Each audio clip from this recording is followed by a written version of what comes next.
Hi, and welcome back to my channel. In today's video, we have my April wrap-up. So now I'm going to talk about the stats for the month of April. In the month of April, I read the most books in a month that I have for a while. More books than March, which was my previous top this year so far. I read 28 books. However, a lot of these books that I read were a lot shorter, so I read slightly fewer pages. I read 10,392 pages. Of those books, 23 of them were fiction and 5 of them were nonfiction. So I am continuing to meet my goal of reading nonfiction, at least 2 per month. At least 2 of them were on my owned TBR cart, but they were recent owned TBR. That was The Color of Law and A Better Place for Their Children. Of the genres that I read, the primary genre, which would surprise no one, is fantasy. Of the 28 books that I read, 19 were fantasy. The second genre, according to Storygraph, is young adult, but I don't count that because that's an age category. So the second actual genre is historical, which also makes a lot of sense.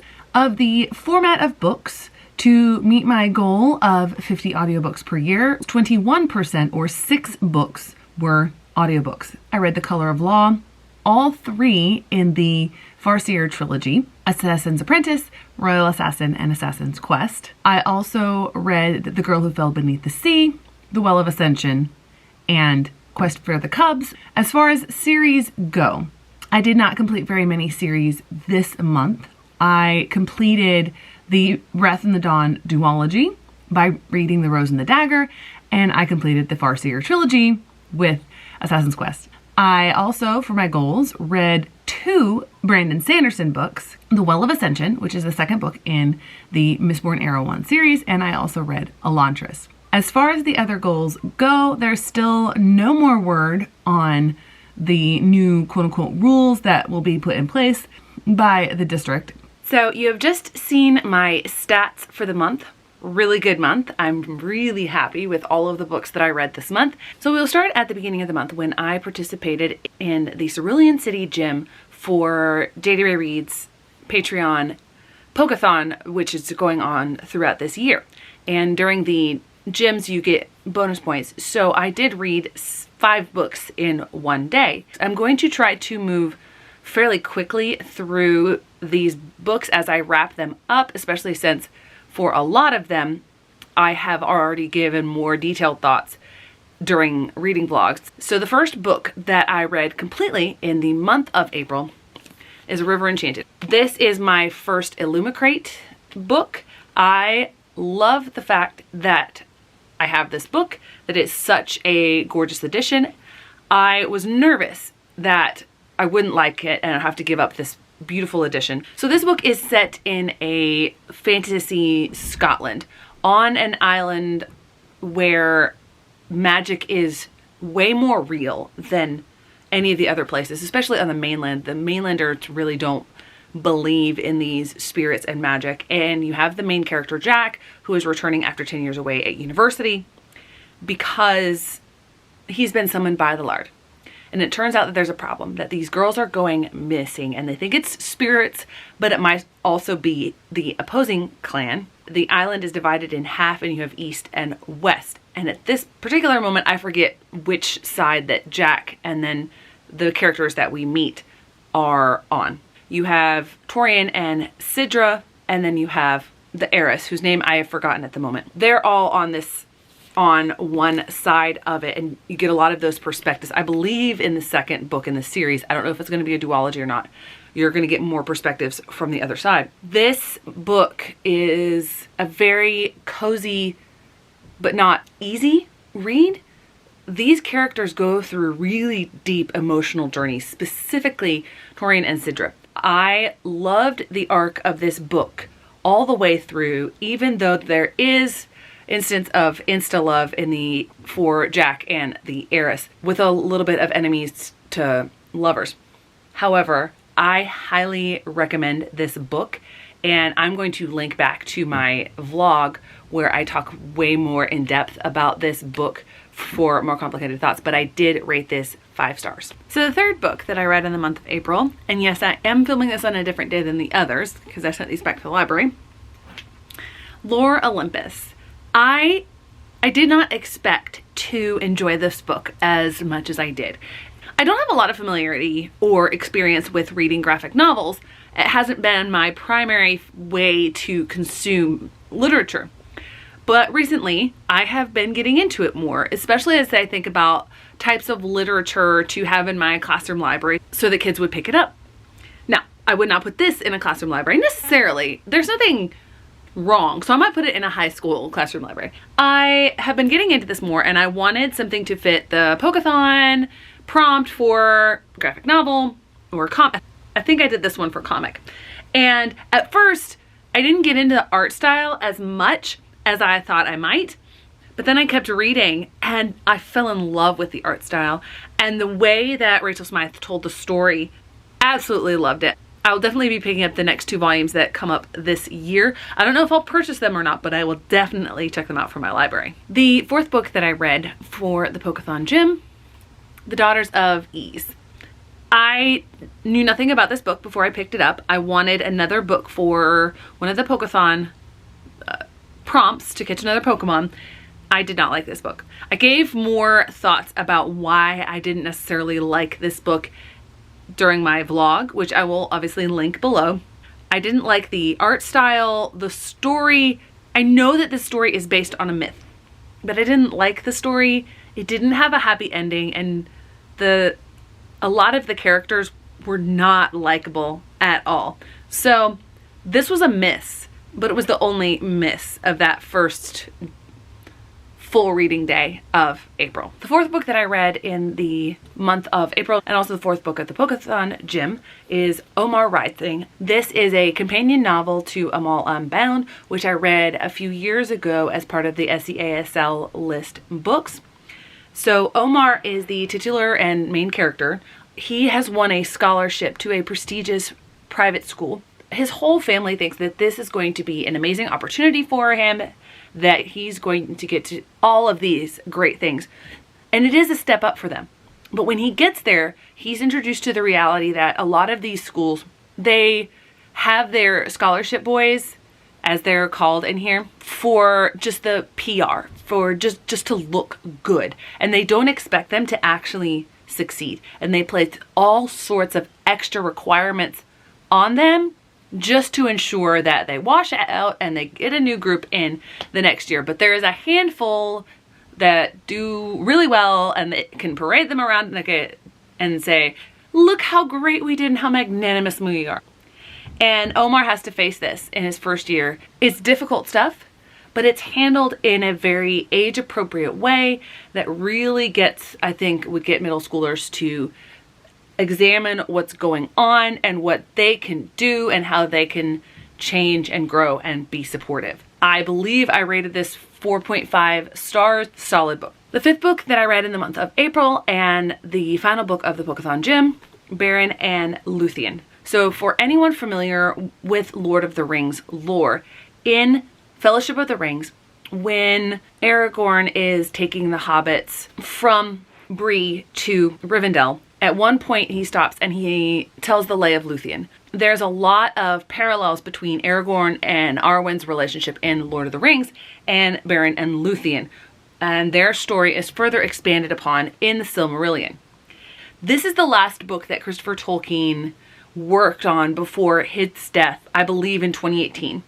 Christopher Tolkien devoted his life to preserving as much of his father's works and writings and on the development of Lord of the Rings as he possibly could. And what he does in this is he brings together all these different examples of his father's writing on this particular story, which holds a lot of sentimental significance for the Tolkiens, because J.R.R. Tolkien often described his relationship as similar to the one of Beren and Luthien. And on his wife's tombstone, he did have it inscribed to Luthien. It's not a read that goes quickly. It did take me the longest out of all the 5 books for the Pokeathon Gym. For anyone as absolutely in love with Lord of the Rings and all of the lore, having these books and this set of books is essential. The sixth book that I read in the month of April is actually an audiobook, but I do have a physical copy. I looked at my TBR and thought, oh, this is ambitious. Maybe I should find an audiobook of one of the books that I have on my TBR. And I found a copy of this audiobook on Script, The Color of Law. So the subtitle of this book, A Forgotten History of How Our Government Segregated America. So Richard Rothstein in this book looks at the way, obviously, the way that the government has made these laws to keep everyone separate through as far back as the Constitution, and then laws, and then policies, and then contracts for like property contracts, HOA covenants, and how this has worked to systemically build in the idea of segregation. And I gave more of an overview of some of the details in this book in that same vlog that I will link. I think this should be required reading for everyone to understand what people mean when they say systemic racism. It's not just enough to say, oh, yeah, everyone has the same opportunity. If you start a million yards behind, you're never going to win the race, even if you're able to start at the same time. The next audiobook that I read was The Assassin's Apprentice. So it's not helping me with Final Book Support Group because now I'm starting a 16-book series, The Realm of the Elderlings. I knew I wanted to try Robin Hobb. I knew I wanted to see if those books would be for me. Spoiler alert, they are. I rated Assassin's Apprentice 5 stars. I loved every single bit. And it really drove home for me the fact that I am a character reader because this book does not have much plot. There's a lot that gets dumped in at the end, and there's intrigues and things that I know are building up and I know are referenced in later series because I've seen a lot of booktubers talk and allude to that. The in-depth character building of Fitz in this book, Peerless. I have not seen this type of character building ever. I want to know about the magic. I want to know about the wit. I want to know how it's different from the skill. I want to know all these connections with all the characters and the backstory and the history. It ticked every box for me. Another 5-star read. The next book that I read in the month of April is an ebook, The Shadow of the Fox. I read this to complete one of the classes for Magical Readathon. I don't have my sheet in front of me at the moment, so I don't remember what class it was, but it was to read a book with Shadow in the title. And I have had Shadow of the Fox on my list for quite some time. I have read several of Julie Kagawa's books in the past before, and I absolutely adore her Iron Fae series. And I've also read the Talon series, and recently I had an arc of her most recent middle grade. So I had a feeling that I would really enjoy this book. I was right. In successive chapters, you have a prologue, chapter 1, chapter 2. You have 3 different perspectives. I thought at first, so it was a little jarring because I thought the perspective that we got in the prologue was going to be the perspective throughout. It is not. You do come back to this perspective occasionally. Primary perspectives are Yumiko, who is a half kitsune, which is a fox spirit. Cage, I don't remember. So Cage is his clan. I don't remember his name, but he is a samurai bound to a sword which is infested with a demon. And they end up working together to preserve a certain scroll, only they don't know what the full extent of how they are working together or not working together and what the ultimate goal is. This is very action driven. This is very plot heavy, but you still get character growth. You still, especially for Cage, which I really enjoyed. There's also another character who comes in partway through. Love him. And a 4th character who joins their group who actually connects back to that first perspective from the prologue. So I am really excited to read the rest of the books in the series. I have added this book to my wish list. I believe I rated it either 4.5 or 5 stars. Next, we are going to get into the books that I read during the weekend of Peace Talks for Realmathon. And because my realm is Iskana, Polar Fantasy, I prioritized Polar Fantasy books during this weekend. So we'll start with The Bear and the Nightingale by Catherine Arden.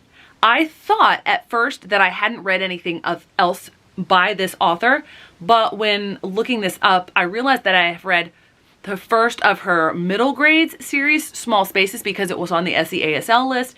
That is not really my vibe. It's more spooky horror, which that's why I never would have guessed that this was the same person. This book is mainly vibes, which I knew going in, so I did not expect a quickly moving plot. The plot does not come in until the last third of the book, if that. I still enjoyed it. It wasn't a wower. It wasn't an outstanding book. I am not DNFing the series. I probably will pick up the rest of the series in the future, especially since I've heard that it gets a lot better in the second book, which I believe is The Girl in the Tower. I think I gave some more details in that same vlog. I really enjoyed the vibes and the history and all you were learning about these connections with really the earliest starts of what we know of Romanov Russia. So these characters are not Romanovs, but these are the future czars right before the Romanovs. And it's not a part of Russian history that a lot of people know about. So I really appreciated this. The main character is connected loosely to the Grand Prince, who is ruling under, there's a force, and I believe it might be the Mongols. I don't think it's the Mongols, but there's another force around who had taken over this area, and so they're letting them rule. I have heard that in later books it becomes military fantasy as well, so I think there's going to be a rebellion aspect, but in this book it is mainly vibes, and then it gets dark in the last third. I did not mind as much how it got dark because I don't think it was gratuitous. It made a lot of sense and tied a lot of things together and really got things going and got the reader hooked for subsequent books, which I probably will pick up. I just don't know when. Next we have A Wolf for a Spell. I finally bit the bullet and requested this through interlibrary loan, so I did have to pay $1 for it, but it's a really great service. In this book, you have two primary characters. You have a wolf and you have a young orphan girl. And then you have Baba Yaga. She's not a main character, but you do get her perspective. The wolf is trying to save her family and keep her older brother from doing something really reckless that is probably going to end up getting them killed. And in the process, she meets this girl. So I believe this is Nadia, who is the orphan, and she doesn't kill her. So there's a connection, and Baba Yaga sees that and sees, you know, I think this is the wolf that I need. And a lot of things lead up to the wolf and Baba Yaga, I think her name is Kima, switching bodies. And so the wolf has to live as Baba Yaga and save the realm. And this is also Russian folklore. So czars are mentioned, but I adored this book. I think that Kara Sutton did an excellent job. I believe this is a debut. Throughout this book, there are illustrations that take up half pages. There are illustrations that take up those half pages on both sides. And there are also sometimes full page spreads. So I did love the illustrations in here. I thought the story was excellent. I loved the way that the characters interacted and that the story unfolded. This was a 5-star read for me. Next, I read what might be one of my new all-time favorite books. And I did not expect this. Echo North. So I put this on my list because it was a recommendation from Jade. I knew it was an East of the Sun, West of the Moon retelling, but what I did not realize is that Beauty and the Beast is also based on that original folklore. As I started reading, I got a lot of Beauty and the Beast tie-ins, and I was making these connections in the beginning. And I think what that was doing, it was just weaving my connection to the story so much tighter. So tight that I couldn't let go.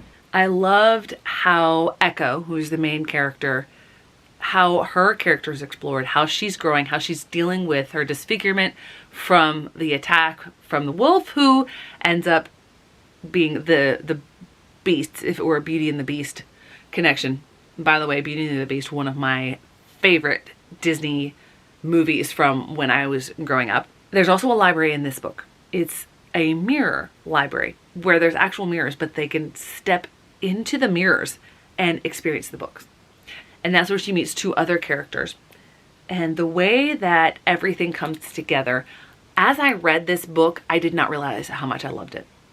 I felt compelled. I knew I enjoyed it, but I did not until the very end, when something is revealed. Did not realize how much I loved this book. And when that was revealed, I love this book so much that I lack a lot of coherent words to describe it. So I'm gonna leave that here. Definitely 5-star read, almost 10s across the board in Cowpile. I go from a 5-star read, might be one of my favorite books of all time, definitely a favorite book of the year, to a DNF, The Wolf and the Woodsman. I put this on my list after seeing Cass mention this is polar and military fantasy, so I wanted the bonuses, so I wanted the bonus points. I never connected with any of the characters. There's a lot of gore in this book, and it just felt unnecessary. So the main character grows up in this village where the women are gifted with some sort of magical talent, but she doesn't have anything. And so periodically the woodsmen, who are the special soldiers for the nearby king, come by and they take women from this village to serve the king. No one knows what happens. And her mother was taken 10 years ago. Well, she doesn't have any magical powers. And the girls that they want have magical powers. The village seer who raised her wanted to make sure that the actual seer would survive. And so when she has a vision that says that they're coming for the seer, she dyes the main character's hair white, which is the sign of a seer, has them take her instead. It's an interesting premise. It turns out that the captain of the woodsman is also the prince. A good premise to begin with, but then when they're in the forest, his troop of soldiers, woodsmen, are attacked by monsters from the forest, and only the captain and the main character survive. There's so much gore. The way that it's described, I'm like, is this really necessary? I left off on a point where, and I couldn't figure out why. I'll put it down because it's shining. I couldn't figure out why, but she is giving a sacrifice to, I guess, one of the gods of the wood, and she cuts off her own pinky. What? That was like 100 pages into the book, and I went, I'm not connecting with any of the characters, and I don't want to read that. No thanks. I DNF'd it. First real DNF for me that's beyond 5 to 10 pages. Next we have Permission to Feel. Originally, I put this book on my February TBR. This book sat on my TBR cart and my TBR shelf before I got the cart for a really long time. Then when I picked it up, I started reading it and I learned a lot from it. I was learning a lot from it, but it just got really hard to read. Not because the book is bad, but because it's so good and it spoke to personal things. And I had something happen with a coworker last semester that is just one of those things that it just sticks in your brain, and you keep meditating on it and thinking about it and thinking, what could I have done differently? What should I have done differently? And obviously you can't, and that's not necessarily healthy, as you will learn in this, because you can't change the past. But because so much of this was dealing with the different emotions and the things that you do to improve and to make positive steps forward, my mind kept going back to that, which made big portions of this difficult to read. And thus I decided to slow down my reading of it and read just 4 pages a day, which helped me finally get through it. It took me about 2 months to read it, but I highly recommend this book. Next we have my second favorite book of the month, which if this had been another month, if this had been February or March, it would be my favorite book of the month, and that is All My Rage. I think that Sabaa Tahir is now an auto-buy author for me. I discovered her YA fantasy series in the winter because of the Goodreads Choice Awards, fell in love with it, heard this was coming out. I was not disappointed. This is a very hard-hitting YA contemporary that deals with real issues and does it in a very realistic way, but not at a level that you think that different things are getting put in gratuitously. With a lot of my favorite books, I struggle with how to describe them, and since I spent a good deal of time talking about this book in the wrap-up, I will link to that, but I'm just gonna say I think that this should be required reading for a lot of people. Next we have Spinning Silver. And if you watch that vlog, that I will link down below, I think my second vlog of the month, you will know that I had one primary overarching problem with this book. And that is the persistence of first-person narration. I added it up, I counted it up, 6 different first-person perspectives with absolutely nothing in chapter titles or chapter breaks within chapters to tell you whose perspective you're in. For me, and I think plenty of other readers, that it took me out of the story. It lost precious time in the narrative for me to be focusing on what's happening, because I had to try to figure out whose perspective I was reading from. And ultimately, I think that was what brought this book down. It is roughly a Rumpelstiltskin retelling with other mythology brought into it. And I was talking to my mom about this, and I think another thing that fell off about this book for me was the inclusion of, you have both the fairy tale aspect of it with Rumpelstiltskin, and you have a whole other world that's referenced and experienced with the Stark. At the same time, you have Miriam, who's Jewish, and the idea of being Jewish and being maligned because you're moneylenders and all that sort of stuff came through. And I did not see a connection between this really, really fantastical world and Jewish culture.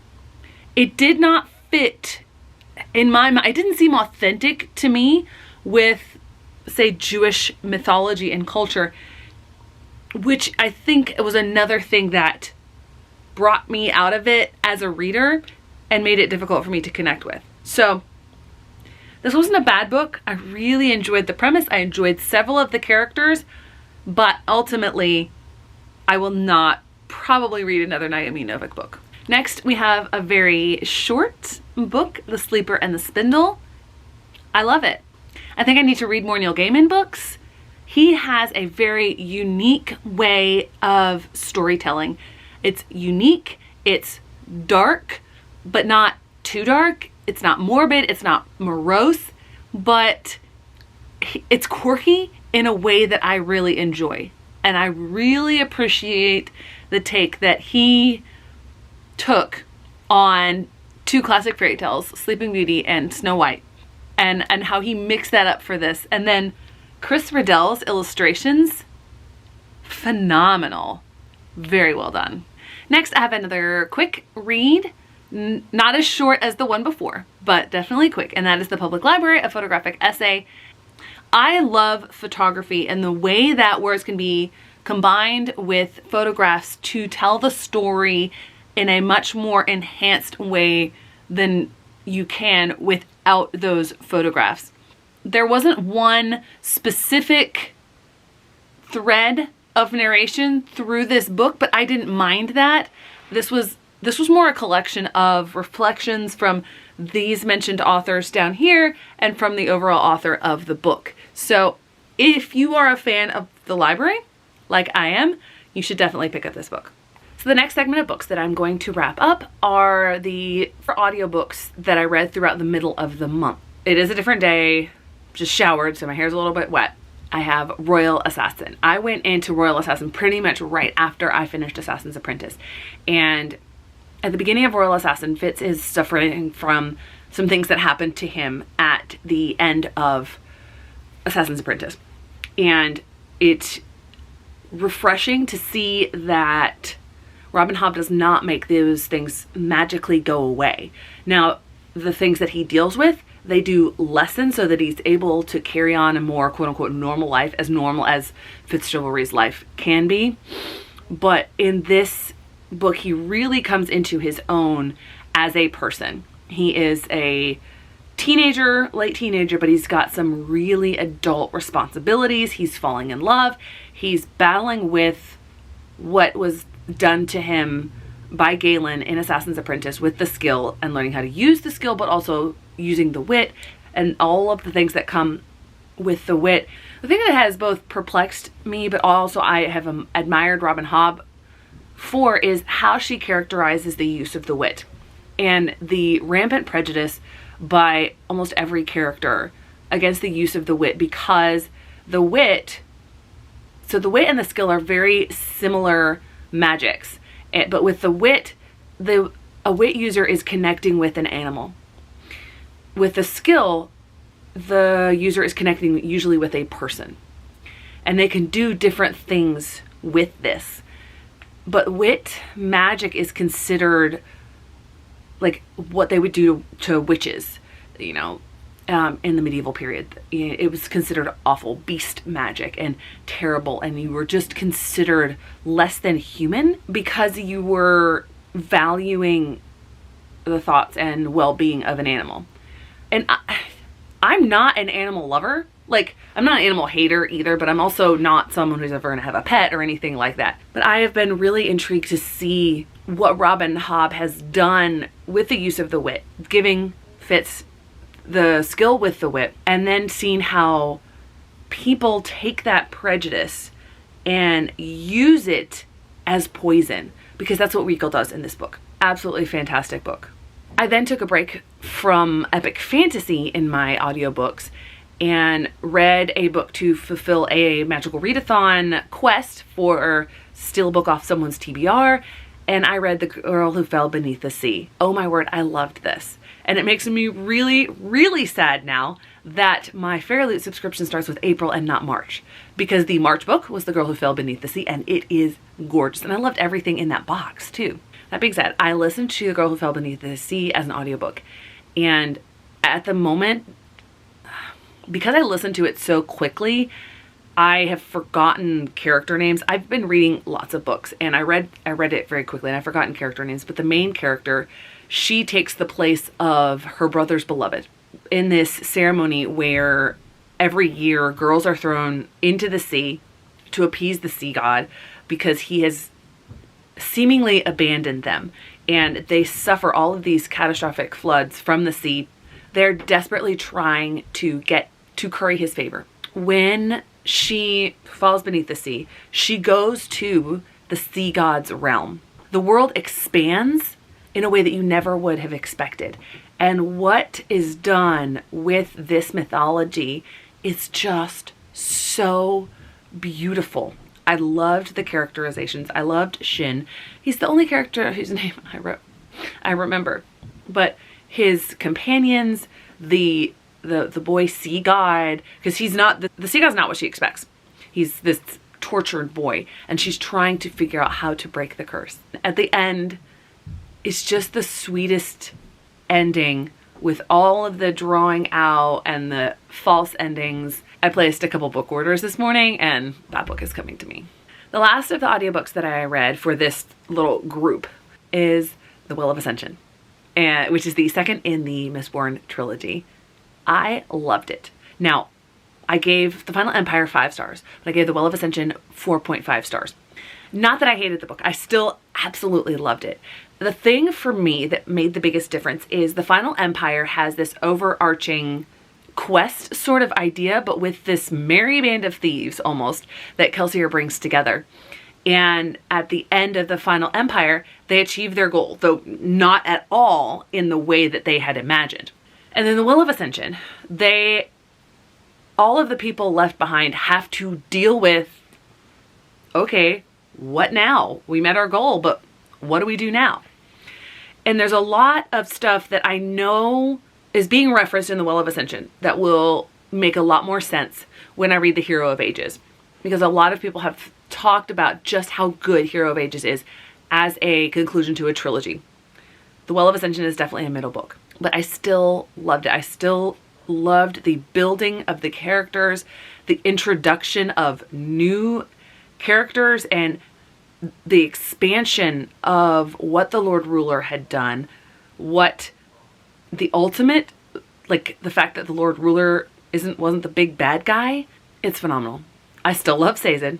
Sazed is still my favorite character. Vin has grown on me. She has matured, as she should.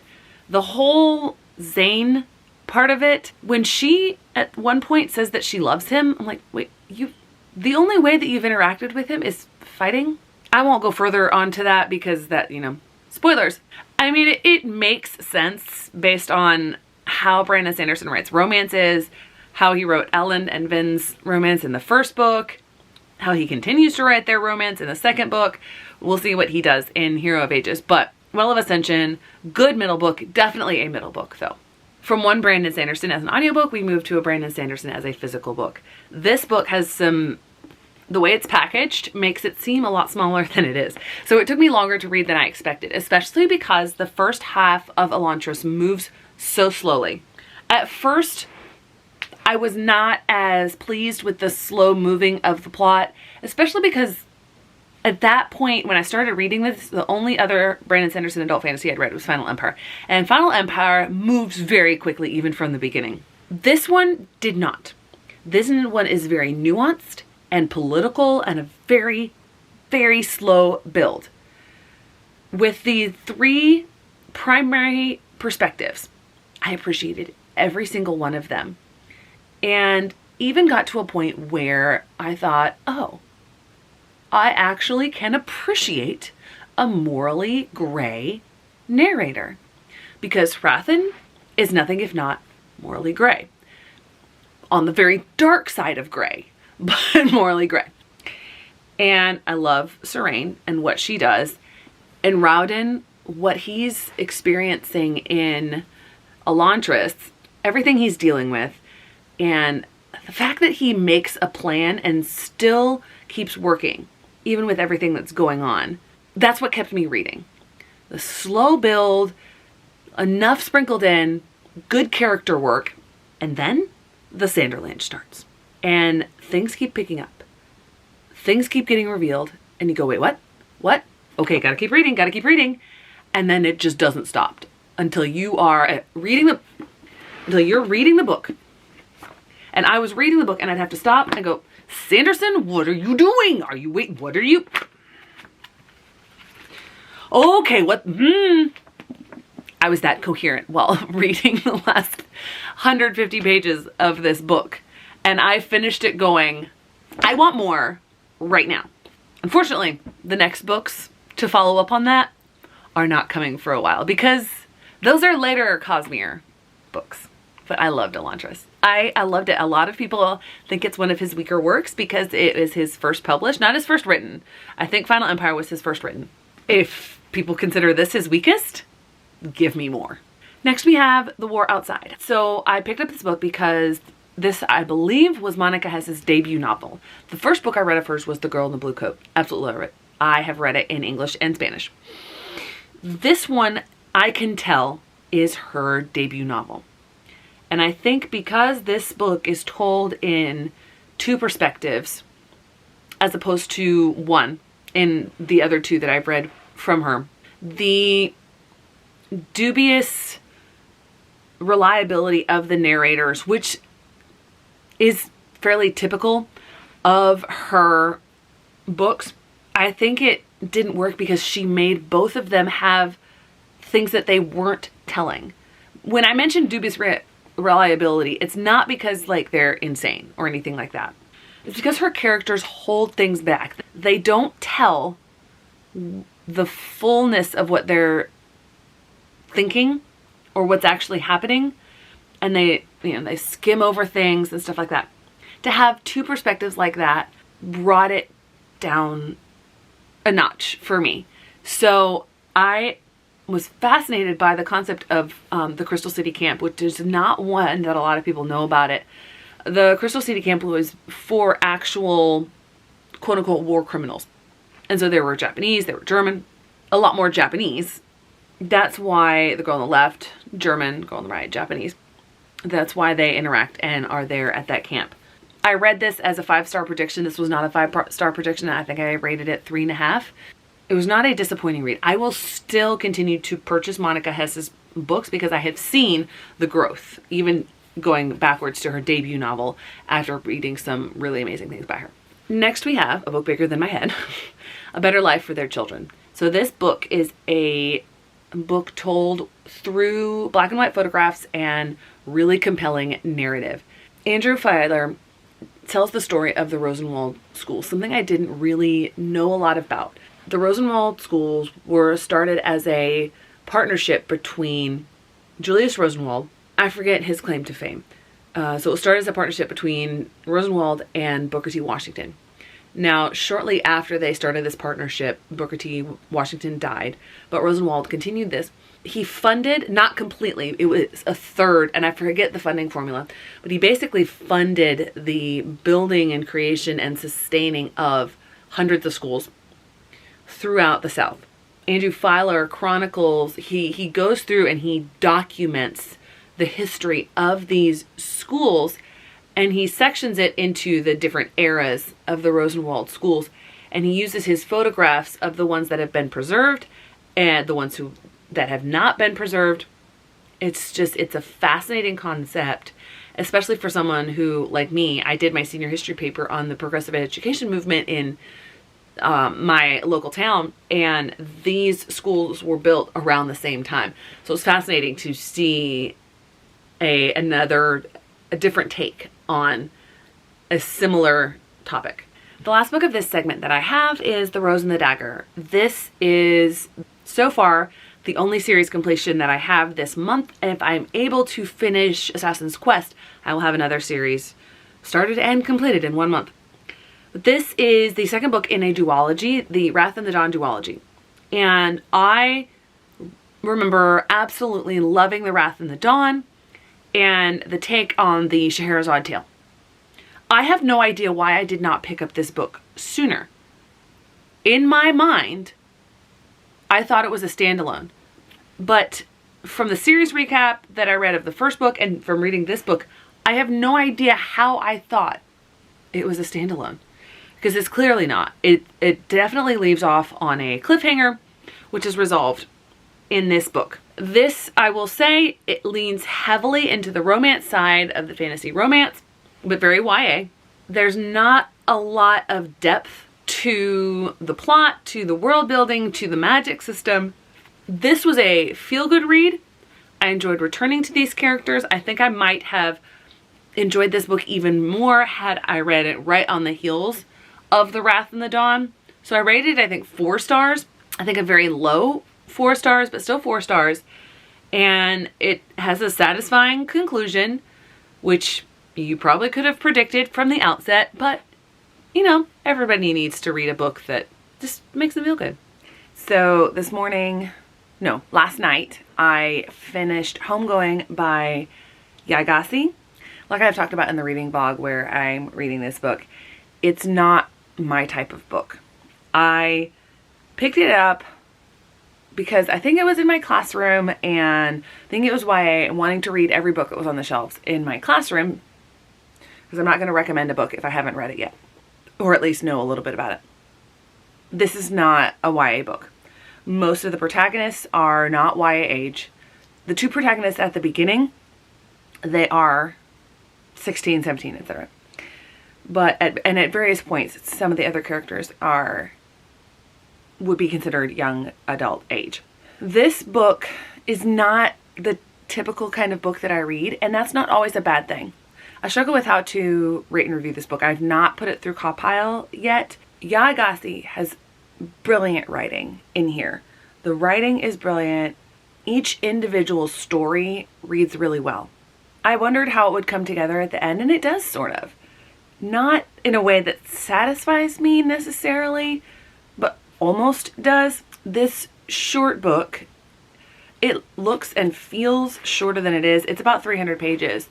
Like I've talked about in the vlog, this book chronicles the generations from the 2 protagonists pictured on the cover in the late 1700s in Ghana. The different paths and journeys that their descendants take, and each chapter is a different descendant. You never actually return to any of the perspectives that you get. I think this is very well written.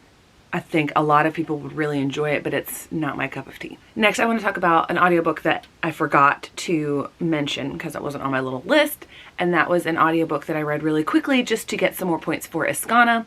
It's by Catherine Lasky, and I forget the name of the series, but the book is called The Quest of the Cubs, and it is the first book in the series, and the protagonists are 2 twin cubs named first and second at the beginning because they don't get their names until later. But this book is set in a world created by Catherine Lasky that I have heard about, but I didn't realize was set in this already established world of Ga'Hoole. There's a lot going on with backstories and other things referenced in Ga'Hoole that I'm not familiar with because I haven't read the series. But these cubs are on a journey to find their father because they're separated from their mother. There's a lot in here that I wouldn't necessarily say is good for kids. The bear, the polar bear that the mom leaves her kids with to save them, it's alluded to that she's going to eat them. A little not so great. It's not a bad book. It read very quickly. I got it. I read it for the points, but it's not really something that I'm interested in continuing on with. So the last physical book that I read in the month of April is Kindred by Octavia E. Butler. Now this is the first book that I've read by Butler, who is considered one of the pioneers of science fiction by Black women. She's absolutely amazing. I came to this book on the heels of Homegoing, and immediately her writing style captured me.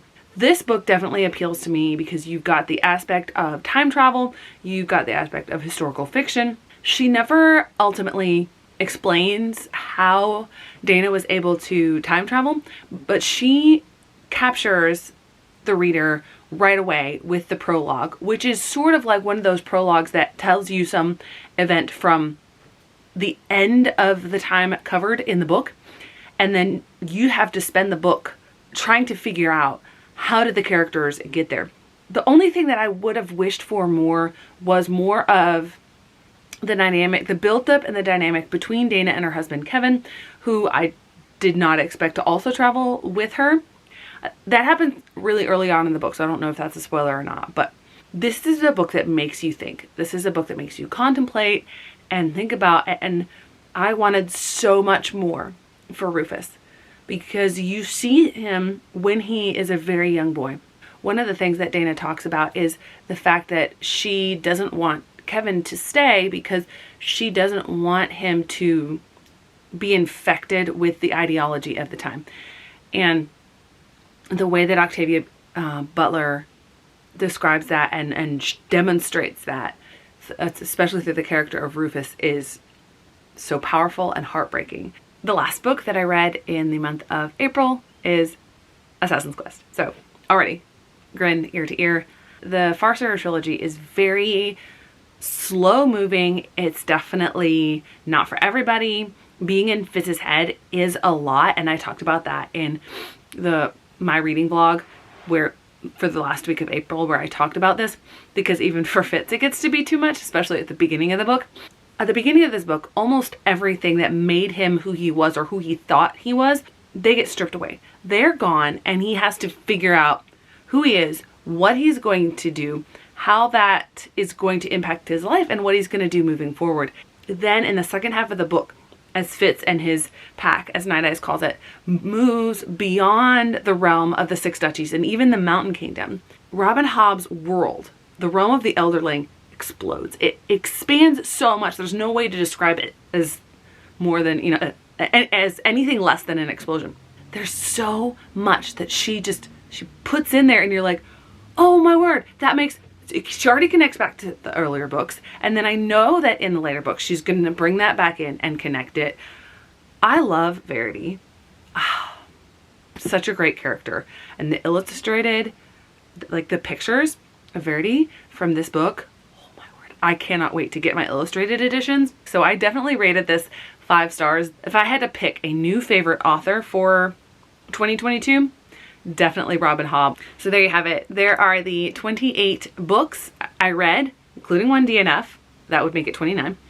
The 28 total books that I read in the month of April. I had a phenomenal reading month. A lot more numbers of books read, things finished that I've been wanting to get through, participating in 3 different readathons. Wow, definitely glad that May has only 2 and they're a lot less involved. I'm looking forward to all the amazing things I'm going to get to read going forward.